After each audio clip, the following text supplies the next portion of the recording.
So, ang ganda ng sunset ngayon. Nandito pala kami ngayon sa Panama, Florida. So, nag-drive kami ng 5 hours papunta rito. Hindi naman ako pagod kasi may nag-drive para sa amin. At kasama ko ngayon si nanay, si papa, si ate, at yung bagong boyfriend ni ate. So, nag-enjoy kami dito. Ako nandito ako sa balcony, saktong sunset, kaya nagkaroon akong chance na manood ng sunset at makapture na rin yung moment kasi bihira yan, no? Yung napakaganda, no? Ganda talaga ng creation ni Lord. Kulay orange, red, tapos gold, parang painting talaga ang datingan ng sunset dito sa Panama. Tapos habang nakikinig ka ng alon ng dagat, nakaka-relax talaga.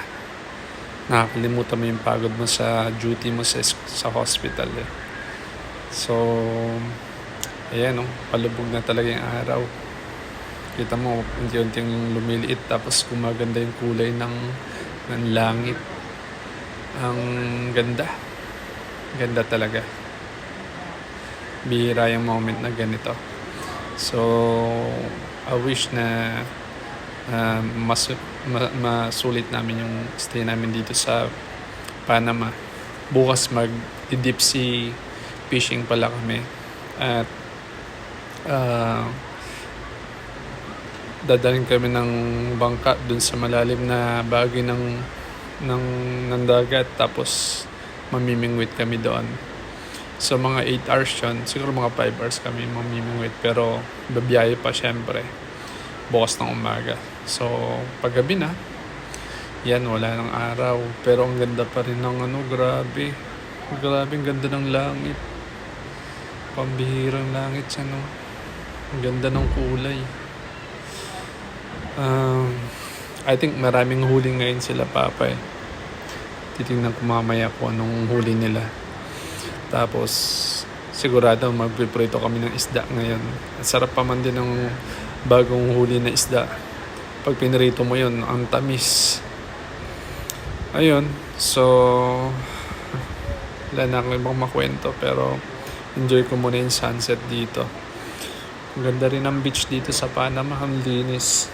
White sand, tapos konti lang ang mga nagsiswimming ngayon kasi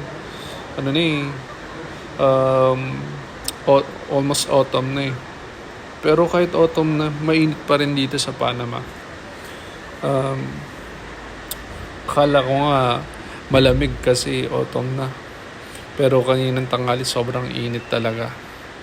Ang baong ko pa man din mga damit, long sleeve tsaka jogging pants. Pero may isang pares naman ako ng short kung sakaling magsiswimming kami. Pero baka hindi rin ako mag-swimming.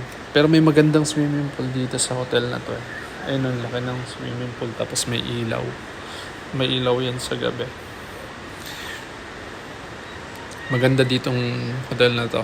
Ang ganda ng view, beachfront talaga siya. Nandito nga ako, kaya nga dito sa balcony, kahit tumambay ka lang dito sa balcony, talagang solve mo na, eh. Bira lang to, kaya enjoying ko na. So, thankful tayo kay God dahil binibless niya tayo palagi ng ganitong mga event at na-enjoy natin yung ating life na kahit minsan busy. So, minsan time naman mag-relax. So, hanggang dito na lang muna. Bye-bye.